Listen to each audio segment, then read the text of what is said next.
Francis O'Neill. It is wonderful to have you with us. Thanks so much for giving us your time today. Thank you, Peter. Thanks for having me. Great. And obviously wanted you on, seen many of the videos, pictures, the whole thing with yellow boards, trying to get a different narrative, I guess, to what the mainstream put out. But people can find you. There is your Twitter handle at Francis X O'Neill. Also the Substack, the links are in the description and they're also on your Twitter page. Francis, maybe before we get into what's been happening, how you've been getting a message out, the response from the public, what are the issues which have become freedom encompasses a lot and it's become much wider than anti-COVID tyranny. Do you just want to maybe introduce yourselves, because we have probably 2/3 US audience actually now, and they may not be aware of who you are. Do that first and then we'll jump onto the yellow boards. Well, I'm actually a self-employed artist, and I was teaching just life drawing and portrait painting. I was living in Oxford and making a living doing that. I was teaching from a studio, which I rented as part of a complex with other artists. And that's how I was getting by. I was doing jobs, sometimes teaching in other locations. But I'd become aware that things weren't as presented in the mainstream media due to 9/11. I had questions on the day, but I wasn't really woken up on the day. I just thought that would be resolved by investigations and so on.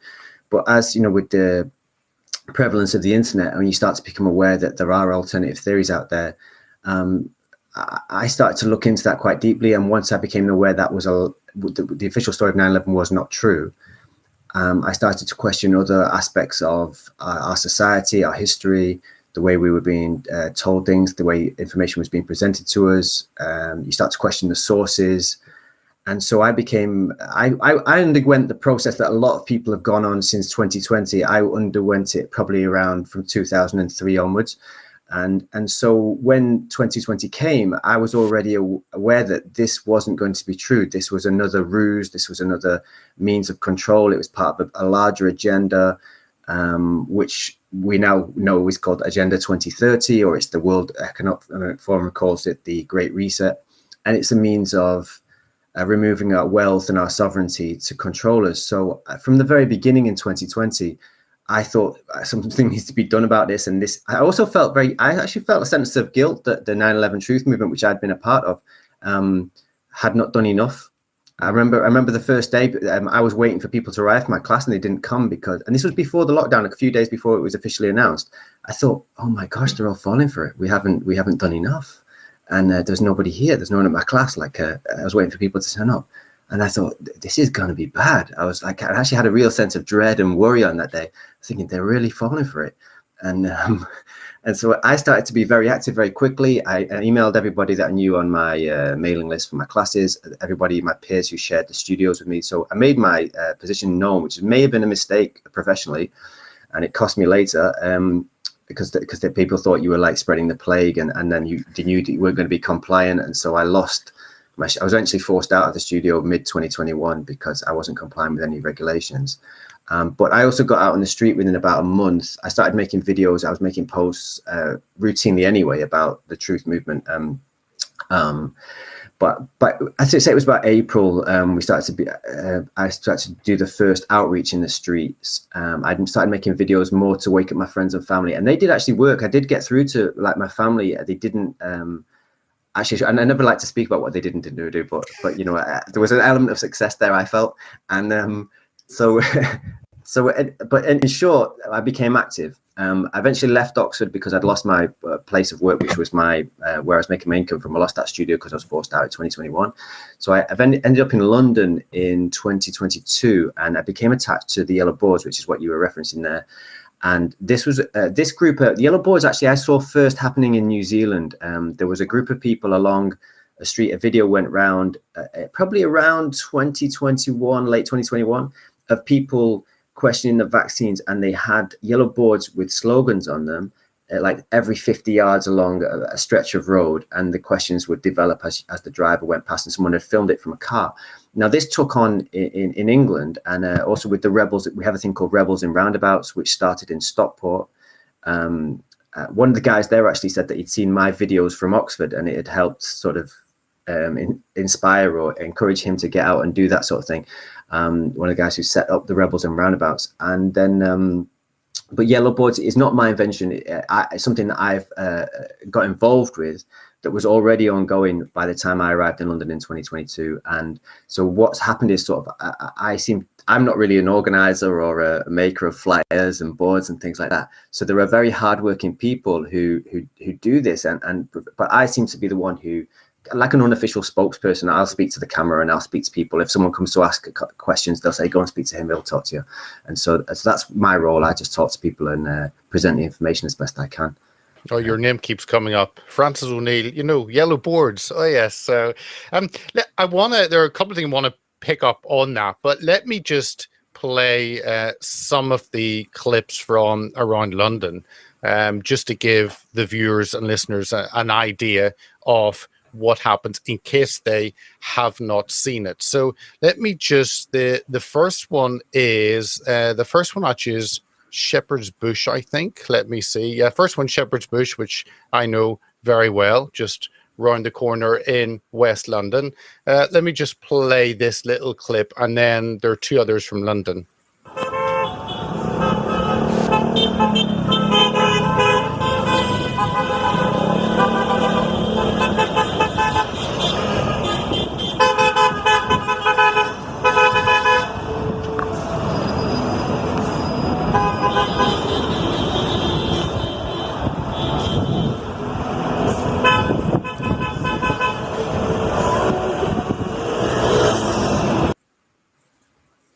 So that was Shepherd. Let me do just another one up in Harrow. Shepherd's Bush is West London.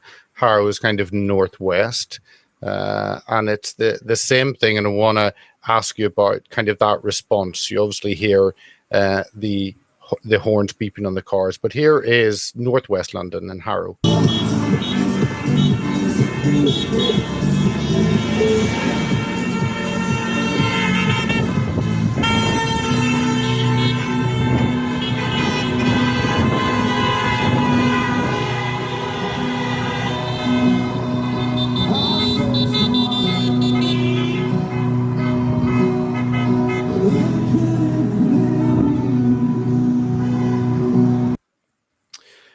We could go in, we could show a lot of them. Can I ask you, when you went out, what were you expecting? Many people watching, they'll be engaged in trying to change opinion of those around them. You jump out and do something in the wide world with the public. Tell us about kind of the response you've got, and obviously we hear the horns beeping. Is that a regular occurrence? Well, the response, when I first started going out in Oxford in 2020, the response obviously was a different, we're talking about lockdowns and people were very hostile. And Oxford is like an academic town and it has a lot of the research facilities like the Jenner Institute and so on. So with regards to that, initially it was very hostile, but there were also people who were very grateful. Thank God there's somebody who's out there on the street. I felt all alone. I didn't realize other people thought like me. And so basically you tend to get a range of those emotions even, and we do different subjects, obviously. So in London with the yellow boards, the ULEZ is almost, obviously with car drivers, is almost universally unpopular because, right, it's restricting car movement and so on. So, but I think it's also serving to waken people up to the wider problems and the agendas that I mentioned earlier. And so, yeah, with the ULEZ, you do tend to, when we put ULEZ boards up, that you tend to get a good response. And but the good thing about it is that obviously it's not, there are some people who will disagree and they may drive cars because they still think it's in their best interest to have less pollution or whatever the tagline is. It seems to vary, which I think is very strange as well. Sometimes it's about an environmental emergency and sometimes it's about children with asthma. And obviously it could be about both in theory if it's about clean air, but it's not about clean air because actually if you test the air in London, in most places it's very, very clean, and where they do have hotspots, they're not doing anything particular to solve the pollution in those areas. And also on the tube, different studies have said different things, like it's 40 times dirtier, and people tested maybe have made it higher in terms of the contaminants in the air on the tube. So they don't do anything about the air on the tube, which is where they're trying to push everybody to go onto the public transport, but they're concerned about the air where it's actually well within safety standards above ground. And I think people are wise to that. I think people in the cars, they've cottoned on to the fact that this isn't true. So when we go out now, particularly, and it has increased over the time I've been involved. So and also obviously since the time it started. But as I say, I can speak from my experience from 2022, probably mid 2022 in London. Even the ULEZ, now it's deafening. You go out there, some places, you just get constant car horns. And we're not always filming. Sometimes you miss the bits where it's just ridiculous, the noise and the cacophony of cars going past. And then it depends also on the location. Sometimes you go to a location, it's more muted, and you get a bit more conflict of opinions where people think that, and it's usually people, we sort of always a bit wary of the cyclists because they sometimes hurl abuse at you, but you quite often get people going past on the bikes as well, tinkling bells going, as in, because they don't have a horn obviously on the bicycle, so they'll show their support tinkling the bell. So you just can never be sure who's going to say what to you. But the pedestrians,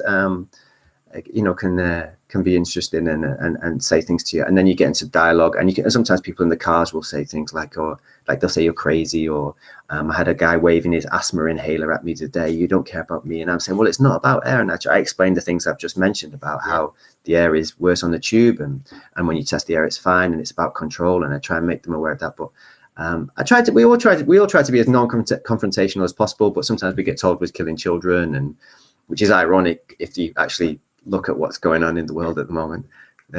So we're the ones killing children. Mixed responses, but overwhelmingly positive about the ULEZ. And I'd actually say we went to the COVID inquiry, and we when Abby Roberts got arrested, and I was surprised given the varied reactions we'd had to COVID, lockdown, and vaccination outreach that we'd done before. Overwhelming. Tell us about, because obviously it started. All of this has started in a pushback towards restrictions under the COVID tyranny. And I know you were there. I know Abby was arrested. We had her on just after, and her talking about how you were waiting outside, waiting for her. And I think you realize who your friends are in situations like that. When you get arrested, oh, where's everyone gone? Oh, they've gone home, and you waited outside. And that camaraderie, that connection, that networking, that standing shoulder to shoulder has been something that's I've seen certainly develop over the last 3 years. Well, I'd met Abby at one of the marches in London where they have these worldwide rallies for freedom, and Abby is a regular at those. And I had a mutual friend and said, oh, Abby's going, you need to say hello to her. So I just said hello to her, and you never know if you're going to hit it off with people or whatever. Abby and I were interviewed by somebody, came up and interviewed us, and we just had like a sort of rapport, and it was funny. We were making a bit of joke of the interview and things like this, and so we hit it off, and we had a nice conversation, and then stayed in touch and just said like I'm going down to the COVID inquiry, and I knew that she'd be interested because Matt Hancock, who was our health secretary during the lockdown, was going to be there that day, and she said, oh, okay, I'll come down, and so she came down to hold a yellow board and make her presence and her opinions known. And she only lasted half an hour. So I understand what you mean when you say Abby making her opinions known. It's beautiful. Because she wasn't actually that bad. I mean, I know that she's very, as in from the police or the establishment perspective, she wasn't that bad. It was just, it's just kind of hilarious that she probably lasted about 23 minutes. It was about 8:30 in the morning or something like this. And anyway, so we walked behind a camera with Yellow, but and we'd been told not to encroach on this space where the cameras filmed. The previous time we'd been at the COVID inquiry, which was about a few days before. And Abby hadn't been there, so she didn't know. So she just marched in behind and held a board behind one of the reporters' heads. And actually, it was a station that she'd previously worked for, the GB News one. Yeah. So I followed her in and put a board up there and just thought, we'll stay here until they move us on. And we did it with Sky TV as well. And then, and she said a few things to the ranks of cameramen and photographers. What have you all been doing? Well, you're not reporting anything. and she might have used the F word a couple of times, but nothing too severe, nothing they hadn't heard. And then this guy came out, and she's told the story anyway. But yeah, she got, it's on film, you can see. So when they came to arrest her, I just thought, I need to keep my mouth shut because I'll speak over the dialogue and I'll just film it and get a really good footage of it. But then I didn't know whether to put the footage out in case they didn't have any incriminating evidence against her. So I had to sit on the footage until she was released. And then she, there was one moment where I thought the police reacted that I haven't mentioned this before. So in the footage, you can see the police, one guy's already told her she's arrested and the others are trying to reason with her. So it didn't really make sense. He said, and it seemed to be trying to calm her down. And she was saying, do you see this? And she showed one of the badges that she wears for Trudy and whose son committed suicide during lockdown. And she was saying, you know, and the police, in my first impression of it, seemed to recoil at that point. And I thought, oh, wow, that was powerful. Like I was filming it, and they seemed to. But when I watched the footage back, I think what actually happened, though, he thought was, we can't reason with this woman. They gave up trying to like mollify her and settle her down and stuff. Because I thought at first it was the power, because that's what it affected me, and I thought, oh wow, that's got to have an effect. But actually, I don't think that's what happened. I just thought we're gonna have to. But they'd already arrested her, so and then they arrested her and they took her away, and I felt a bit, because I'd invited her down, kind of knowing that she'd provide a bit of fireworks, right? Yeah. So I felt a bit like, what's the guy, Fagin or something, getting her into trouble. and then she was in the cell, so I felt kind of a responsibility as well. And I also thought that if I was in the cell and everyone just went home, I'd come out thinking that's not very nice. So I went down to wait, and also she told me it was only going to be a couple of hours because she'd been given that suggestion. And then as I started to wait and it started to get into the evening, she'd been there 12 hours. The police started to say to me, listen, mate, you're going to have a long wait. And they'd obviously changed the way in which they were going to process her, because instead of it just being a basic, you know, you've done a minor misdemeanor, let's get you in and out. They just decided to be awkward and hold her in and charge her in a different way. And they let her out at 3 a.m. just to be, I think, just to make it unpleasant and uncomfortable for her. So the police became aware of this and rather kindly actually said to me, like, you'll be waiting a long time, mate. You should probably go home. She's not going to be let out till the morning. So I had to go. And that's what happened. Obviously the whole COVID whitewash, not inquiry. But tell us how, because whenever you've been out with boards, it's one thing going with those big demos where it's that spirit of togetherness and everyone is 100% awake. Where you go out on the streets, you kind of expect it to be different. Like I'm sure going to those demos, I'm sure you got a lot of pat in the backs and a lot of kind of well done, and realizing that people appreciate how you're putting the message out. Well, on the bigger demos, you're amongst a lot of people, so there's the strength in numbers. And as you say, that you can have a chat with people who think the same as you. You still get some people, even on the bigger ones, if you're on the edges, on the peripheries of a group of people marching down the street, where people will pull faces or say get lost, or shout some abuse at you. You occasionally get that. Not normally though, because of the numbers, because they're slightly intimidated by the numbers. People tend to keep their opinions to themselves when they see the thousands of people marching down. You are a little bit more exposed if you go out with a board, but generally speaking, it's okay. I mean, on the one of the connected with the yellow boards, I should say, one in Stockport, a thing called Rebels on Roundabout started up at one of the roundabouts in Stockport near Manchester in the north of England, and I went down there a few times because that's where I'm originally from, and we had eggs thrown at us from a passing car and things like that, and that occasionally happens, but. To be honest, most of the time, I don't feel like I'm under threat. I know that sometimes people say nasty things to you, and that might other people might bother them more. But I don't really. It doesn't really faze me. I don't think. I don't think it really phases the people who do it. If people, a lot of the time, people are not very brave when they confront you. For example, people will sit there in the car at the lights, and when the lights change, they'll shout something just as they're going. Or the same with a cyclist. So. Or if they're passing at speed. So sometimes it's quite funny when they say something to you and then the lights change and they have to stop. And then they sit there like that on meat because you can come and say something back then. So, there's not, I don't know. I don't, it's not something that concerns me really. Like, I think you are going to get people who disagree with you. And my I would say my goal and the goal of people there is not to have a confrontation. So if sometimes you get people really angry saying you're killing children, it's disgusting, and because say with you, Les, they see that as saving children with asthma. Well, that's what they've been primed to think. And we say, well, can you explain that? Like, or just try and, or either if someone's so in such a heightened state, I just let them carry on walking, or if I can, I'll try and reason with them and bring them down, because I learned very quickly that in 2020, if I go out there and I'm angry, which I was initially in 2020, and start shouting and raving, it's not going to get anyone on your side, and that's the goal, really. So.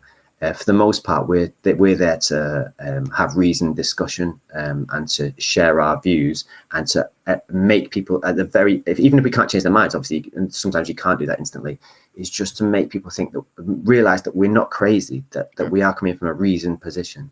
And I think that's very important. So we're not, because obviously they'll say to you, you're a right-wing conspiracy theorist, or Sadiq Khan said it. He said, like, you're COVID deniers, vaccine deniers, Tories, all this stuff, like all things he could think of to say that might be buzzwords to lodge in people's brains. But the interesting, I think I've got a line that I always think of, that everybody thinks that it's everybody else who falls for propaganda. And that includes me. So I'll think like, someone else has been brainwashed by the state propaganda, but they'll think of me, I've fallen for right-wing propaganda. It's always everybody else who falls for propaganda. It's never me or the person thinking. So I think that if you can make people aware that there is a different way of looking at things, and at least consider it, even if you reject it, I think that's all we can do with the yellow boards, is to make that. We're trying to circumvent mainstream. Mainstream media has censored us, our point of view. So we're trying to find a route to introduce that other point of view in a respectable way to the public.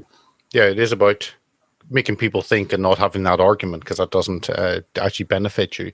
What about you? Because I mean, it's like a political campaign. I mean, I remember back in the days with the UKIP and knocking doors, flyers, non-stop. And it's about getting the message out. And you'd see billboards about different political parties. And what you're doing, it's kind of like getting the message out. It's PR, but it's kind of that field. I mean, have you been involved politically? Are you a massively outgoing person? Because people think, I wouldn't want to stand on a road junction with a huge sign. I mean, people want to keep their thoughts to themselves, not to display it to the world. What was that like? Yeah, did you have anything kind of politically background that you had engaged a lot with people on different issues? Not at all. As I say, I started online with the 9/11 Truth Movement, and I used to feel like an imperative. So once you become aware that say, for example, there's a great injustice going on, like the war in Iraq, the war in Afghanistan, the removal of our freedoms as well, even if you want to be selfish about it. In the United States, it was the Patriot Act, and here we had the Terrorism Act, and you could see the trajectory of the state machinations. Then you think, well, if I do nothing, that's going to continue, and this isn't going to end well. Even from a selfish point, it's not going to end well for me. But I also felt like if I was in Iraq or Afghanistan or any of the other countries affected by the 9/11 wars, which have been raging for 20 years, so it's like northern Pakistan, there's places in Africa and that being bombed. So and also you've got Syria, Libya, Yemen, all these places that have been affected. I thought, well, I'd want someone to at least make a few memes on my behalf in the countries. So that's what I used to do. I used to try and make posts and raise awareness and use the internet, as many of us are now doing since 2020. So that's what I saw as something that I could contribute. And also I saw myself as being someone who could translate some of the denser material into the language or into the format, like a meme that people would engage with. So I'm not like an academic or a scientist or anything like that, but I can read that stuff and think, okay, what's the kernel of truth that we need to pass on here, and put that into that format. So and present arguments. So that's just what I thought I could contribute to that movement. And then in 2020, I've just tried to do the same thing. So that would be the role that I was trying to fulfill. And so in terms of getting in the street and having presenting that thing, I also think I've done a bit of teaching with the art that I was talking about with the done. So you get used to presenting information in front of people and being questioned, and I've taught in front of kids, I've taught in front of pensioners, so I'm not that uncomfortable speaking if I feel like I'm informed. in front of people. So there's that side of it. So maybe I was prepared to do a bit of that, but even if we're just holding a board, I think that was, I read, I think around 2020 about if you're doing a revolutionary movement, you have to have something that other people can do. So like when we were doing the gazebo, one of the mistakes we probably made is that we would speak to and challenge the police and argue with the police and argue with the public. But not everybody feels that they want to do that, or nobody wants a confrontation really in their life. If you can go through your morning without arguing with the police, you'll probably take that, right? So that's not something that everybody can do and engage with or wants to do. But if you do it much simpler, it's more passive. It's just like you can use a yellow board. Everybody can pretend to be a signpost for a couple of hours, right? Everyone can just be like, oh yeah, I'm just holding this in the street. And it's a more passive way. And the cars are going past. Usually you can stand in a place where the cars aren't going to stop and they'll just whiz by you and they'll just read your placard. And then you don't actually have to have an argument or a fight. You can just say, there's my board. So it's something that everybody can do, is hold a board. You don't have to have read the scientific papers. You don't have to have, you're not like you're arguing with Dr. Fauci or Matt Hancock or something. You can just hold the board and say, where's my freedom going or something. So there's that side of it, and that's something that everyone can do, and it's easily replicable, and so you can do that. So the yellow boards have been sprouting up, and I think that's the key. You've got to give something that everybody can do. So it's that kind of thing. It's making sure that we get the message out. That's the key thing, and it's not about really presenting to an audience, like in the sense of verbally. And something I've certainly seen is nothing is from the top. I think that's why the police, the government, the media are so concerned about free thinking, because it's a grassroots thing. You see yellow boards popping up everywhere. Some are organized, some are not. And you see the change. But I'm intrigued with people came together on the issue of against COVID here and the issue of freedom. But then you realize that encompasses so much. And let me play one of the videos of you speaking on is this the use cash one, or is this you, Les? Let me play it, and then we can touch on kind of those other issues which have come up. And I think as people have thought more about issues over the last 3 years, they're more open to this. But let me play this first one. Okay, we're here today at Harrow Road, and if we take things in reverse and just look at things slightly differently and wonder if there was, in the hypothetical situation, that there was a plan or an agenda to deprive us of our freedoms and to change the way we live, what would it look like, and how would they encourage us to consent to it? So if they can't do it by force because maybe there's a smaller number, they would have to get us to believe that it was for our own good and in our best interests. So they might then tell us, I don't know, like the end of the world's coming unless you all do what we say, like the sky is going to fall on your head or something along those lines. And then they might start to say, what we need for you to do is to use less resources and maybe not have a car, maybe lock yourself in your home, maybe we'll bring about some measures so that all independent traders lose their small businesses, so that then you're in the sort of grasp of the state, whether it's because you're on the dole, on whether the universal credit, or whether you're working for corporations which seem to have a lot of control in our country at the moment. So with that in mind, then people often ask me what it is that they should do. Like when we talk to them about the ULEZ, they say, what should we do about it? Now, what guys say to me with their vans, they say, I'm losing my van, I'm going to have to give up my van, and because I've not got my van, I won't be able to work, in which case they'll be in that situation I've just described.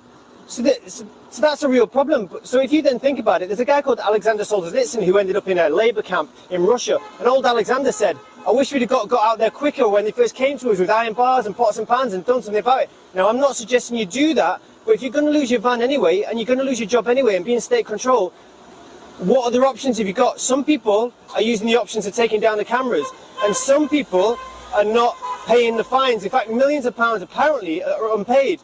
Now, if everybody who beeps the horn, as you hear there, did not pay and refused to pay, this scheme would not work. And we have to consider that if we're all going to lose everything anyway. I think that's a good point, how people respond. That is on ULEZ, which is obviously the ultra low emission zone, which is in London, and attacking the motorist. I think I saw a meme somewhere that someone said, we're told that cars, your older vehicle is going to kill children, but if you pay $12.50, it's okay. The child is saved. It's not about money.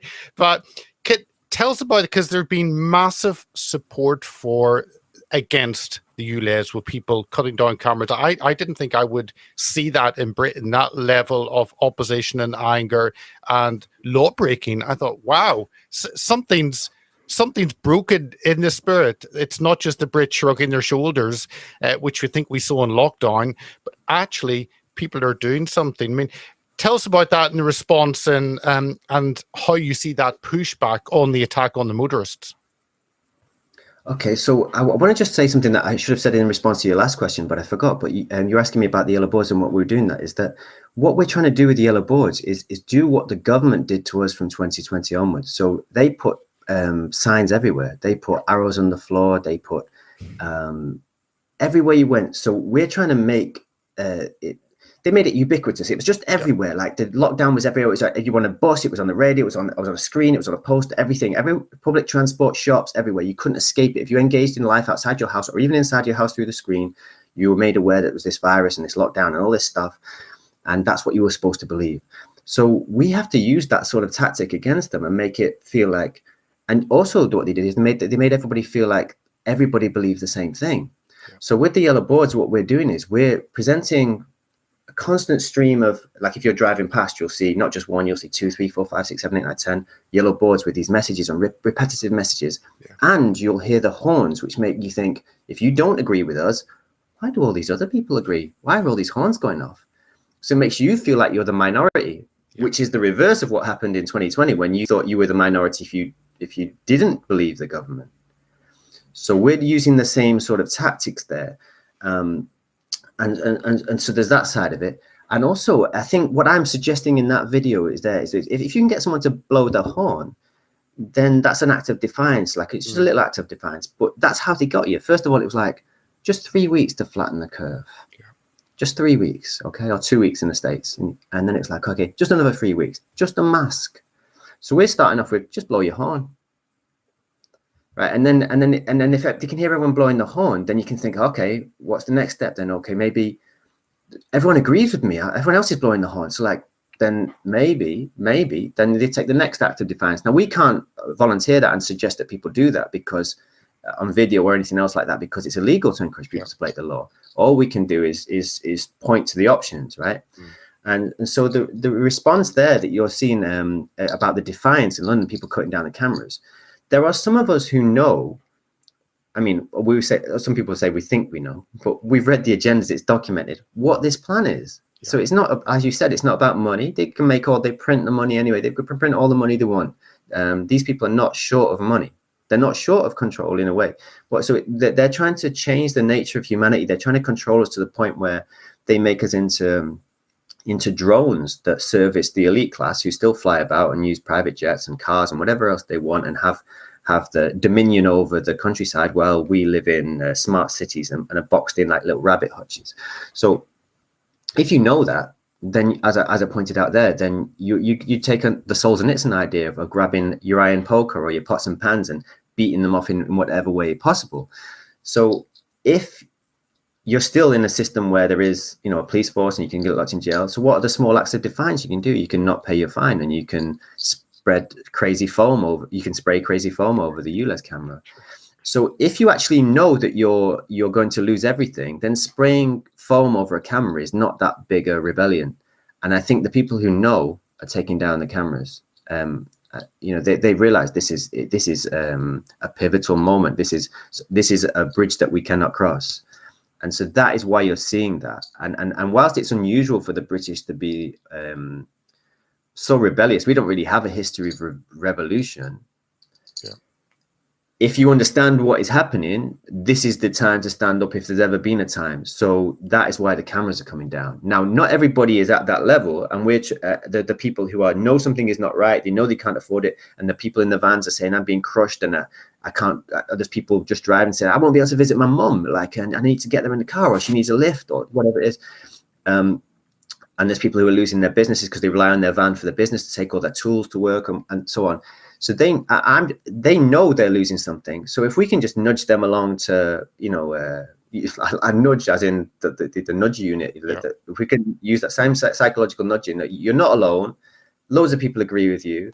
You can be defiant. You can stand up. There's solidarity in it. It's quite fun to blow your horn and hear the mad noise. And it's a little act of freedom. It's kind of weird because most of the time you drive your car, you have to obey the code of the road, and you have to be. There's speed restrictions which are coming down all the time to lower and lower speeds. And you don't get this. Most people are not in a position where they can just rant and rave at work or at home, but just you can whack your horn. It's a little moment of freedom, and that feels good. Okay, well maybe I'll try. And there's loads of it. So we're just trying to get people to recognize the numbers and the strength, and they have the power. And it might not be as maybe I'm talking that up a little bit, but I think that is somebody has to take some steps somewhere. And the more rebellious are taking down the cameras, and the less rebellious are blowing the horns. And we're hoping they can meet in the middle and just throw the whole thing out. I love that a 1 point thing of silly string or shaving foam can shut down a network of cameras that cost millions. It's beautiful to see that. I think obviously whenever you've got a system set up there for taking pictures of cars, automatic number plate recognition, and then that's fed in, that then is a whole surveillance system that is set up. And I think that some people realize that can be used and repurposed for anything, but many people don't. And you're told, oh, it just takes a picture and then it disappears. And no, it's part of a gathering of information on all of us. Do you think people realize that and are waking up to that? Yeah, I think the harder they push and the more extreme and illogical the measure seems to people, the more people look for the reasons behind them. And so more and more often now, if say there's a line of cars and you speak to someone and they say it's madness, this isn't it? He's an idiot, Khan, and this is the mayor of London. They'll say he's an idiot, and I'll say, yeah, it's not just him though. Yeah, they'll be like, yeah, I know, it's a bigger thing. So they kind of know it's a bigger picture. And I think because they have to look at the motive for why it's happening, it doesn't make sense to people. Like, why would they be crushing us in this way? Why they after? And people do tend to understand it. It's not just about money, and they can also see it. I mean, the surveillance is everywhere. In Britain, we have in the supermarkets, they film your face. Yeah. So it's and if you ask, you say, oh, it's about shoplifting, but they're not filming your bag or your hands. They're filming your face. And there's and to interact with buying tickets or anything like that, you have to give your details, or to get into your bank account, you need a phone and a laptop or two devices, one to verify the other, so people can see the surveillance state coming in. People can see cash being phased out. So I think people have an awareness that there's something bigger than just they're trying to clean the air for kids with asthma. These guys who don't care about the excess deaths, or that nobody makes a peep about wars that kill and displace millions, but they really care about your granny, and they really care about the kid with asthma down the street. And also I think to some extent, obviously I don't know enough people to know, but that my experience at that COVID inquiry, when people responded very positively to our questioning of the COVID vaccines, and made me think that the vaccines have woken people up, because I think many people know people who have not had the same health since they took the vaccine. So there's a whole variety of things that are coming together where people think maybe that wasn't quite right, that lockdown business, and maybe those vaccines weren't quite right, and maybe this ULEZ isn't quite right, and maybe the phasing out of cash is not quite right, and maybe there's a link between them all. So I think that people are coming around to that idea for sure. Let me just finish off on that cash issue, because here's another clip. We'll play a 2-minute clip and just finish off just touching on that and the response from people, because I think a lot of these issues people maybe can feel that it's too big, it's beyond them, but what you're showing, I think, is each individual can play a part, and it's that individuals come together as a mass movement actually changing things. But let me just play this 2-minute clip and then we'll finish off just chatting over that. Okay, today we're here in Hampstead, and we've just been giving out a few flyers and raising awareness about the dangers of a cashless economy. I had one woman come up to me and she was asking me about what's the big deal about it? What's the problem with it? Because, carrying cash is a pain and using card is very convenient. And there is a Benjamin Franklin quote about foregoing a little bit of liberty for safety. But in our generation, we seem to be foregoing liberty for convenience almost. The other day when I was out we were talking about ULEZ, people were saying to me about surveillance. They were saying, oh yeah, well, there's already surveillance everywhere. What difference does it make? And I would make the point to them that the surveillance that I have now, although in Britain we have more cameras per head of population than anywhere except China, is a lot. We have a lot of surveillance. But for the most part, the surveillance they were talking about was like your mobile phone, reading your emails, tracking you everywhere you go. You can put your mobile phone in the bin, but if you start to have like a smart TV monitor in your house, you've got a smart car which monitors how you travel, and then when you step outside you have surveillance at every zone that they put in for the ULEZ, and they can control whether or not you spend your money. And already in this country we've had people's finances stopped for them saying the wrong things. That starts to be a problem. And I'm starting to realize a little bit, I think, that people don't actually know what freedom is or how to defend it. I mean, they're talking, like, for example, when we had the vaccines, people say, no, you're still free to get the job, but you just have to get the vaccine. And they're saying, you're still free to go where you want, but you just have to, pay a fine or change your car. These are erosions of freedoms, essential freedoms that we've had for a long time, that people don't seem to even understand that what is happening while it's happening around them. And there's almost like a complacency. You certainly feel it in some areas where people like maybe smirk at you for carrying a board like this or for talking to them about these kind of subjects, that they just don't see the trajectory or the fact that once these measures are in place, it will be too late to contest them if they don't go the way they want them to. If suddenly it's their money that's getting stopped, it's suddenly their movement that's getting curtailed. And I think that's something very important that people should consider. But in this country, and I think in the West in general, people feel that their freedom is guaranteed for some reason. Okay, today we're here in Hampstead, and we've just... I think the thing is that, most people living in the West haven't lived under a communist system and therefore don't understand freedom's been stripped. But that looked like a sunnier day in London. On that, let's just finish off with this, because it's a lot of these things are a active change of thinking. We're lulled into something often because of it is easier, it is simpler, it makes your life easier. So why have to go and get cash when you can just touch your phone, soon touch your palm, soon you just walk in and it scans you. But it is people thinking actually intentionally how to push back. But what has been the response from people as you've talked to them and highlighted actually maybe something that people have forgotten, that actually it's just easier to have a card or a phone. Actually, you really do need to use cash, because as you said, if you don't use it, it'll be gone. Well, cash is a much more neutral issue for people than, say, what we talk about, lockdown, vaccines, or ULEZ, because the climate agenda and the vaccine or lockdown agendas are firmly lodged. People tend to have a preconceived idea before you reach them. But the cash idea, they're just going to think, well, I've not heard much about that. And then, or they'll say, why do you think that? Or the people who are already onto it, who find it difficult to make their transactions through life using online processes. So the cash is more neutral, and people seem to be more willing to listen to you about that because they're curious, or because they hadn't really thought about it, because it is convenient not to have coins. And if we had a benevolent system and a benevolent government, maybe I'd have no problem with it if you could trust the system. But the fact is that we live in a world where every potential misuse has to be factored in, and the government will misuse it or somebody at some point will misuse it to the extent to which it's possible to misuse it, and that will be to our detriment if we don't have the freedom to spend our cash. But I also wanted to say, in terms of, you mentioned the cameras before on the ULEZ, introducing this surveillance, that monitoring that is being brought in. I see a potential threat, because you said that we've not had an experience of communism or totalitarianism in this country, but we had it the past 3 years. I mean, in the Derbyshire Hills, they had drones following people around who were going for a walk on their own, and ordering them home or giving them some kind of police notice for walking in the hills, in the countryside. So if you bring in cameras that can surveil your movement, those can be, again, misused to the extent to which the state has the potential to misuse them. So if you link all, as I said before, if these things are all linked together, and the World Health Organization has a treaty coming in which it can override national governments and say, if there's the potential for a health emergency, they can impose measures like we've had before, like the quarantines, lockdowns, testing, tracking, tracing, the potential, not the reality of it, just the potential for a health crisis.